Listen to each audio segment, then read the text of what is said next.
In today's video, I'm going to teach you how to remove a scene in InVideo. Start by logging into your InVideo account. Once you're in, head to your dashboard and open your project. This will take you to the project workspace. From here, click on Edit to enter the editor where all your scenes, media, and script live. Inside the editor, click on Media. This is where you can view the assets and scenes that make up your video. Take a moment to familiarize yourself with the layout so you can quickly identify what you need to change. Now look for the specific scene you want to remove. You can find it by scanning the scene list or by scrubbing along the timeline until the preview shows the moment you want to take out. It helps to double check you've selected the correct scene, especially if you have similar visuals or repeated layouts. When you found the right scene, hover over it and click on the three dots to open the options menu. This is where you'll decide how you want that scene removed, depending on how your project is structured and whether it's tied to a script or voiceover.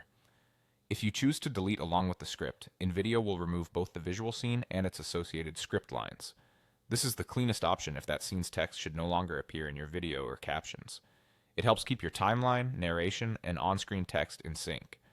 If you select delete and let AI decode, you're asking the editor to intelligently adjust the surrounding content for you. This can help maintain flow by automatically rebalancing timing or transitions after the scene is gone. It's useful when you want the system to handle small structural fixes rather than manually shifting items around. Or choose delete and add blank media. This removes the content but leaves a placeholder where the scene used to be. It's helpful when you want to keep timing or layout intact for now and plan to drop in a new clip later without affecting the rest of your edit.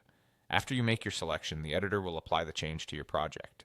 Give it a moment if it needs to process, especially when using AI adjustments. When it's done, review the timeline to confirm the correct scene has been removed and that the surrounding transitions and text look the way you expect. That's it, your scene is now removed in a way that fits your editing goals.